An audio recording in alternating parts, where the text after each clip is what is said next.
Well, hello to all the Murray guys, gals, and everything in between out there. Gladys H. Green coming at ya. So my nephew Matthew, he was so impressed that I was able to start a Facebook group for all the Murray gals. And so many people loved it that he said, Auntie, why don't you make a cooking video?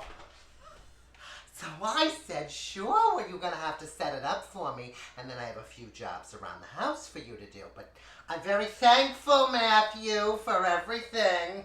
He knows it. He's my favorite nephew, but I wouldn't tell the others. Okay, so my friend Ellen Sneed couldn't be here today. She's getting her corns work done. I told her I wouldn't tell anyone about that, so sorry. Sorry, Ellen.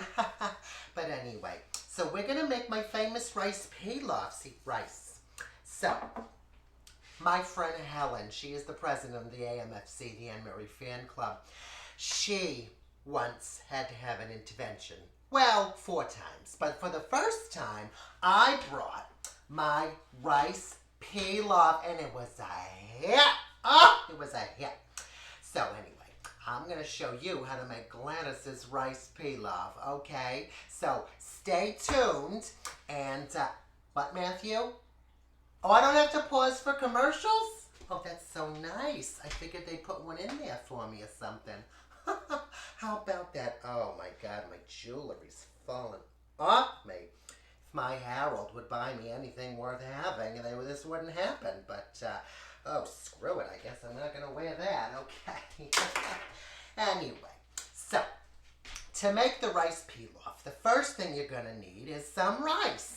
And, there's so many different kinds of rices out there. I didn't know that. They got black rices and brown rices and yellow rices and, oh, too many rices to choose from. But I like to stick with my white rice here.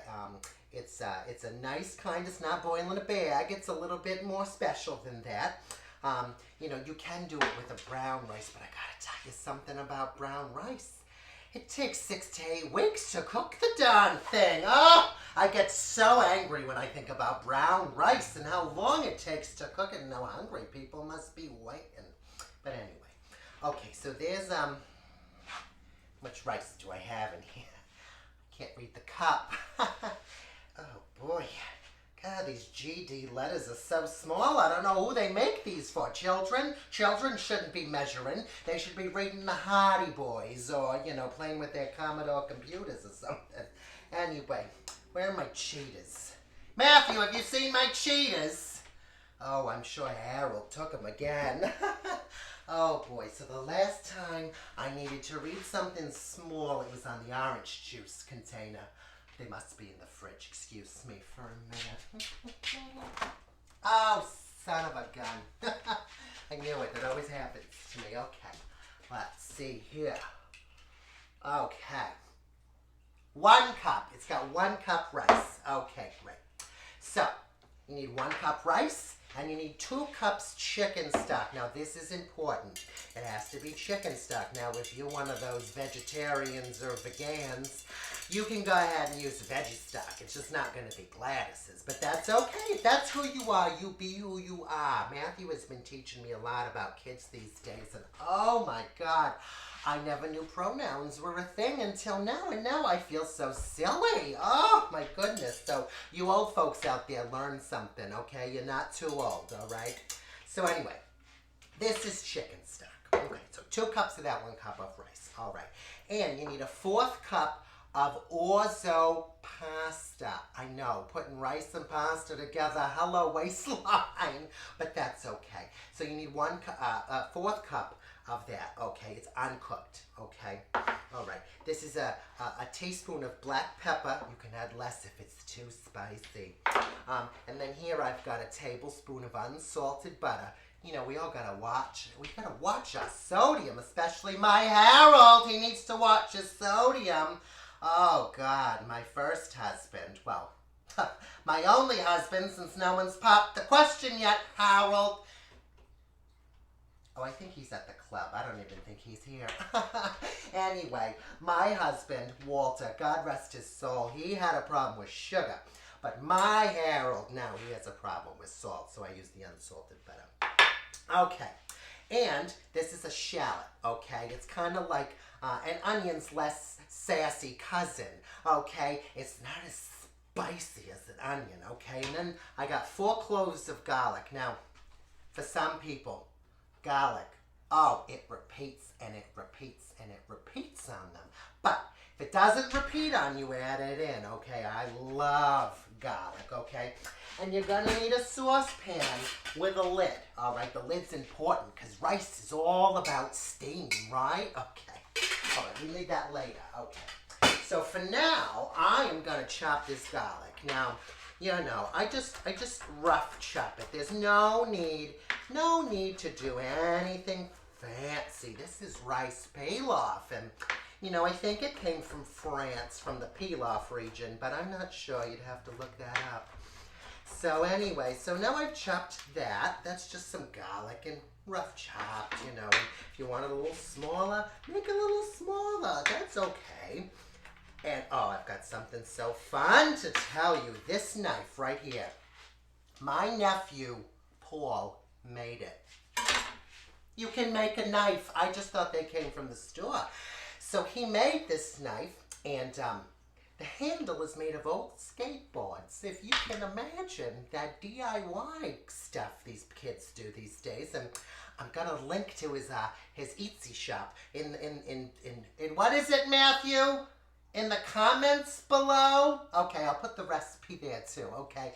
But he made this GD knife. Can you believe it? All right, so for this, since this shallot's a little big for my taste, I'm just going to use half. But you can use this other half for so many things. Oh, so many things. I'm just going to throw it over here on the counter, all right? Okay, there it goes. So, now we're going to chop this shallot up nice. And, oh, goodness, you know, I love an onion in anything. I always say, breakfast cereal, start with a half an onion. Okay, so here we go. Now, this shallot has already been peeled, okay? It comes with a natural wrapper on it. God made a wrapper and put it on here, okay? But I took it off, all right? It's very important to take it off because you don't want your shallot to have its clothes on still. Okay, anyway. Okay, now I'm going to chop this shallot up.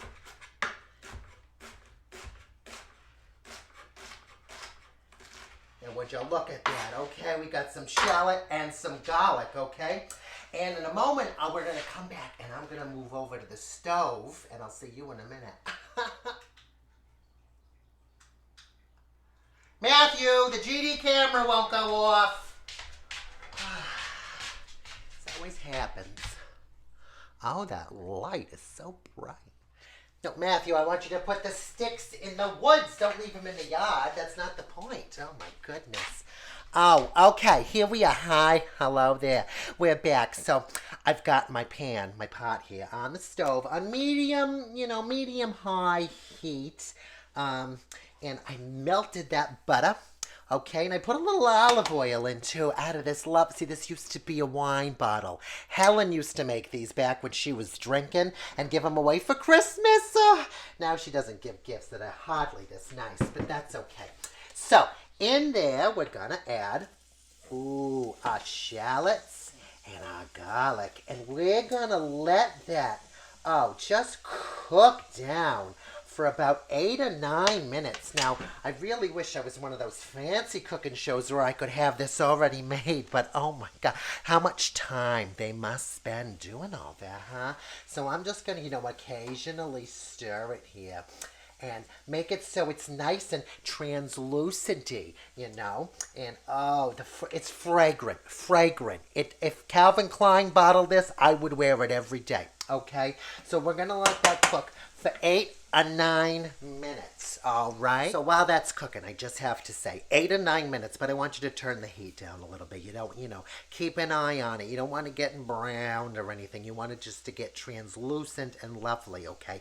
So don't be afraid to turn the temperature down. You know your stove, or at least you should know your stove, okay? So that's just very important. I don't want anybody burning nothing or anything, okay? Oh my God, I need to get to the salon. My curling iron broke last week, if you can imagine how awful that's been. And I just, with the coronavirus, I haven't been able to get out to the store. So anyway, okay, we're still cooking those shallot and garlic for 8 or 9 minutes. But lower your heat. Don't rush it.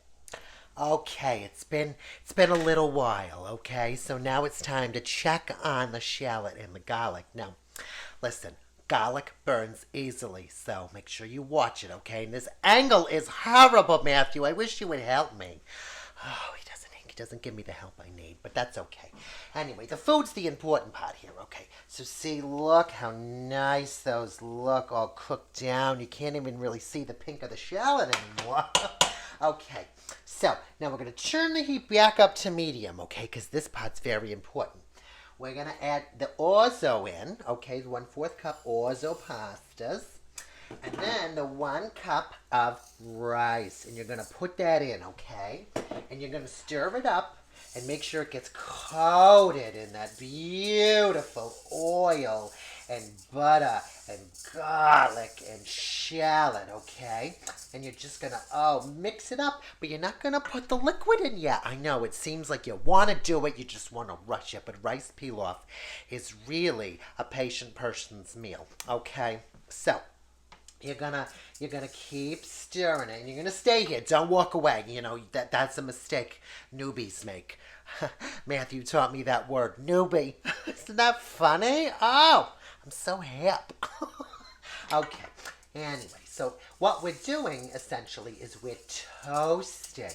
We're toasting the pasta and the rice. It just gives it a flavor like no other, okay? So let's keep toasting the pasta, okay? And, occasionally stirring it. Also, what I'm going to add in is some parsley, a teaspoon of parsley, because, I don't know why adding bits of dried green nothing to your food makes it so darn appetizing, but it does. Okay, so I'm going to add a big heap in one, and I'm going to sprinkle it around there, okay? So, and I know it's parsley because look, the cover says parsley. My nephew Wesley, he just had a birthday. He labeled these one day for me, and that's great because I was getting so confused with all my spices and herbs. Okay, so that's in there. And then I'm going to add my 4th teaspoon, or no, not my 4th teaspoon, my teaspoon of black pepper, freshly ground up there, okay? And stir it all together. The aroma is so lovely. And see, it's looking beautiful already. Okay, so keep toasting that for another minute or so. Okay, isn't that just fantastic? So, this is nice. Okay, so it's toasting up here. I'm going to have to invite the girls over for this, but I'm not letting them in my house with this virus. They can come to the window and I'll give them a to-go box or something. Oh, God. Except for Helen. I'm not inviting her. Even though she loves my rice pilaf, she never brings my Tupperwares back. So, I'm not bringing her anything. That's just how it goes. Okay, so that's nicely toasted now. Oh, and you're probably saying to yourself, Gladys, you added pepper, where's your salt? And I'll tell you, A, watch your sodium. Okay, it's an epidemic. 2, the chicken stock is so full of salt, you don't need to add any extra, okay? Don't add any extra.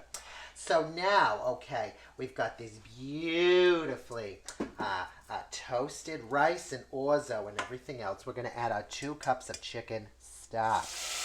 Ooh, you hear that? That means success. That means our pan is nice and hot, okay? So give it a nice stir. Get it all stirred up, okay? And we're going to turn it up to high. Now we're cooking with heat. I heard that on a show once, and I wrote it down. I have a little notebook next to the couch because I hear things on TV, and I think, Gladys, you should say things like that. You'd be more hip. So now we're cooking with heat. Okay. So, okay, now, you gotta have a cover, like I said earlier, okay? Because rice is a game of steam. So you gotta put that on there, and we're gonna bring it up to a boil, okay? And once it gets to a boil, I'll tell you what to do. Okay, my lovelies, we're back and we are boiling. Okay, you can see the steam coming out of the little vent and oh, goodness, it's boiling. Okay, so get it at a nice rolling boil, okay? And let it sit there. This has been sitting for about 20 seconds on a nice boil. And then we're going to turn it down. For my stove, it's at almost low. Now, some stoves, they're all different. Okay, so mine, if I put it all the way on low, I might as well not even have it on. Okay, so I put mine on almost low and leave it. Don't touch that GD cover, okay? You leave it on, and I'm going to set a timer. I like to set mine for 17 minutes. Now, sometimes it takes a little longer, like up to 20 minutes, okay? Depends. But after 17, you don't run the risk of ruining it anymore by lifting the cover up, okay? And checking it out, okay? Because I would rather not burn it to the bottom. So I am going to see you in 17 minutes. And guess what will be done? A world famous rice pilaf. Well, it's my world famous rice pilaf. But anyway, you can have the recipe because I like you. Okay, we'll see you in a few, Hans. All right. Hello, my dears. We're back. Oh, it's been 17 minutes and it was the exact amount of time needed. And look, a beautiful rice pilaf is done. Can you believe it? Oh, and you know, sometimes just shoving something green in the middle of your food just makes it so pretty. Okay, so there we are. It's done. And, you know, this serves about 4 people, or 2 if you're me and Harold. Anyway, I just heard his truck pull up, so we're going to have some lunch of some rice pilaf. But before we go, it pairs well with the Anne Murray song, I Just Fall in Love Again, because I do every time I make this rice pilaf. Okay? Chew carefully. Bye-bye.